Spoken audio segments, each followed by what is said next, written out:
This video is brought to you by Spigen. Today I'm going to talk about my experience using the iPhone 14 Pro after 1 year, both the good as well as the bad. I'm going to focus on the durability, see how the 14 Pro performs today, and also how it compares to the iPhone 15 and the 15 Pro. And all of this is to find out whether today, as we head into 2024, the iPhone 14 Pro is a good opportunity to save some cash, or if it's better to upgrade to one of the newer models instead. And the answer here may surprise you. But first, I am giving away this brand new iPhone 15. And for a chance to win, be sure to like this video, subscribe to this channel, and subscribe to my second channel, Tech Book by Dion, link below. And then leave a comment with your Instagram username and follow me on Instagram at Dion Schuddeboom, where I'll announce the winner on the 29th of December. I've used this iPhone 14 Pro as my work phone for a whole year, alongside my then 14 Pro Max, which was my personal phone. So the question is, after a whole year, how has my 14 Pro held up? Well, let's take a closer look. So first, the glass covering the display has definitely gathered quite a few hairline scratches just from normal day-to-day use,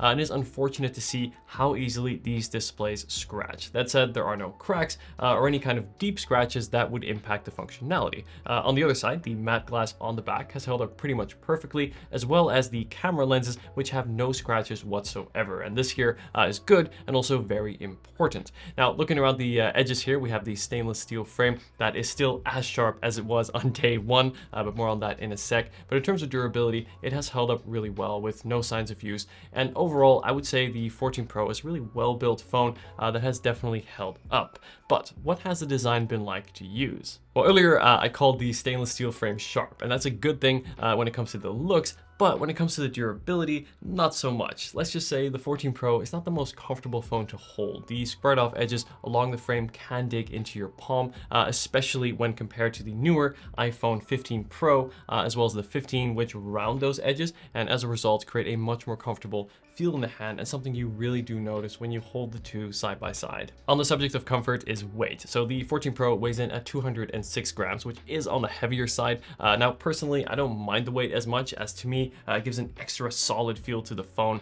but I know more than one person who specifically didn't buy the 14 Pro because of the weight, so this is something to bear in mind. Aside from ergonomics, visually speaking, the 14 Pro truly looks the part of a high-end phone. I really love the matte glass on the back that is then contrasted by the polished stainless steel frame going along the edges. This really is a premium looking and built phone that will remain so for years to come.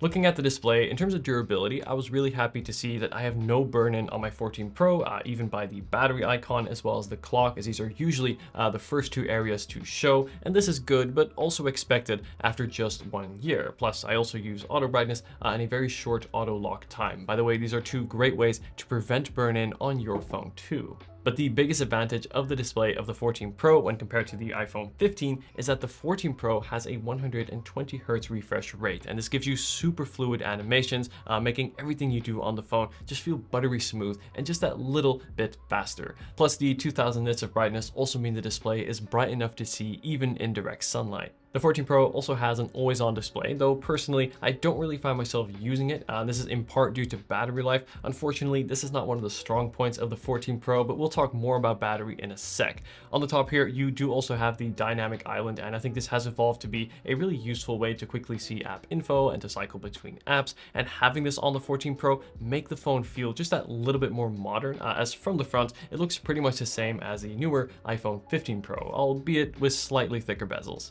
All in all, I would say the display on the 14 Pro is actually one of its biggest assets, as compared to the newer 15 Pro, all the important things like the 120 Hz refresh rate, 2000 nit brightness, dynamic island, you're gonna find on the 14 Pro too. And then when we compare it to the iPhone 15, it is actually better since it gets that 120 Hz refresh rate, which you won't find on the 15. Before we talk about the camera, battery, and performance, which will include some of the most important things that you should know about the 14 Pro, part of what makes the iPhone so great is just how well it integrates into the Apple ecosystem, much like how well Spigen's products work with and protect all of your Apple devices. One of my favorite cases for the 14 Pro is the Tough Armor MagFit case, which provides military-grade drop protection, and believe me, I have tested this. And then to charge, just rest your phone on the OneTap Pro MagFit, which not only will automatically align to charge, it also docks your phone, letting you easily view and monitor notifications, say, while you're working at your desk. And all of this works seamlessly using MagSafe. So you can also instantly add the OMAG ring, and this will give you some added grip while holding your phone. And you can also rotate it and fold it out to act as a stand, which is great for watching videos on the go. The iPhone and AirPods pair very well, but they don't really match. So to change that, let's create the perfect duo by adding the Ultra Hybrid MagFit 01 cases. And I really like the detailed schematic that these show. Plus on the AirPods case, you get a really handy hook to attach to a bag or say a belt. And then turning to the watch, the DuraPro Armor Band for the Apple Watch Ultra 2 is durable and adds a really nice tool-like look to your Apple Watch. To protect the displays of my Apple products, I love using the EaseFit tempered glass screen protector. And here's one for my iPad Pro with 9H hardness and an installation frame for an easy way to protect against scratches and cracks. To learn more about this excellent collection from Spigen, be sure to head to the links in the description. Let's talk about the cameras, as there's a lot here that you should know. So the 14 Pro packs a triple lens camera system. You get a 48 megapixel main sensor for 1x and 2x focal lengths, a 0.5x ultra wide lens, and a 3x telephoto lens. And photos from the 14 Pro are fantastic. With the signature iPhone true to life yet still lively color profile, you get excellent dynamic range and natural skin tones. Plus 4K 60 FPS video on the 14 Pro even today ranks amongst the best in the smartphone industry. However, I was surprised to see the more affordable iPhone 15 outperform the iPhone 14 when it came to the main lens, which is the most important lens, where the 15 has more detail and better sharpness. Of course, the 15 does not have the 3x telephoto of the 14 Pro, which is nice to have, but I found myself using the 2x telephoto more, which both the 14 Pro and the 15 have. While the 14 Pro has a highly capable camera system that still competes with many of today's flagships, if camera is your priority, then the iPhone 15 will be the better option in this category.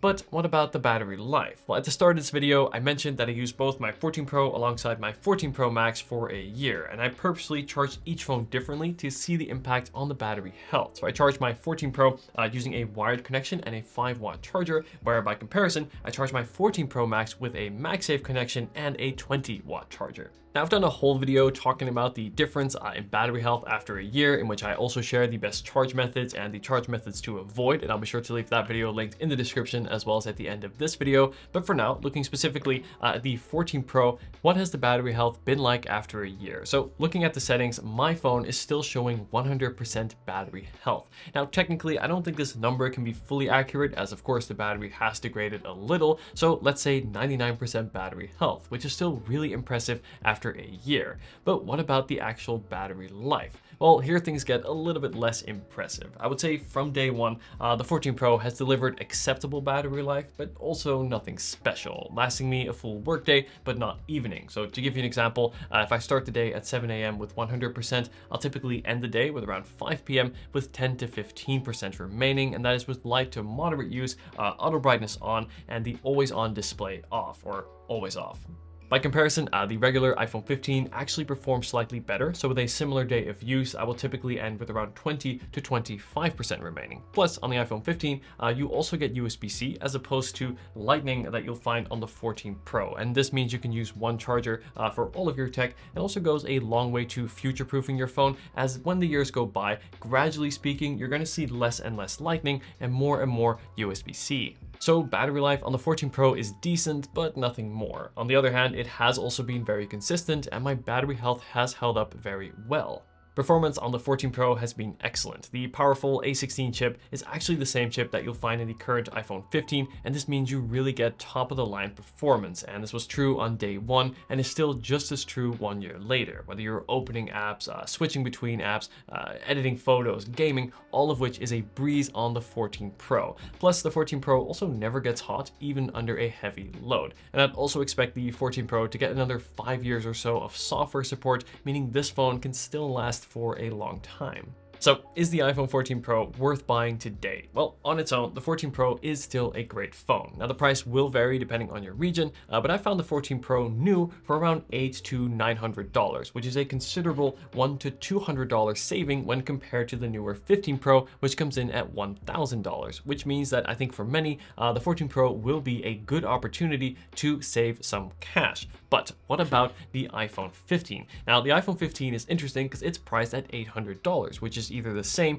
or just below that of a new 14 Pro. So which should you buy? Well, I think both phones here really offer a lot of value for money, and you can't really go wrong with either. I would say if you prioritize camera, ergonomics, and USB-C, then the iPhone 15 will be worth considering. However, the iPhone 14 Pro sets itself apart with its more premium stainless steel design, as well as the better display with again that 120Hz refresh rate and always on functionality. As you can see, a compelling case can be made for both phones, and I would choose depending on which element of a smartphone you value the most. All in all, the 14 Pro has held up really well and consistently over the past year, and if you buy one today, you get a quality smartphone that will still last for many years to come. I'll also be doing a 1 year later review of the iPhone 14 and the iPhone 14 Pro, so be sure to subscribe to not miss those and to learn more about how to best charge your phone to make sure it lasts as long as possible.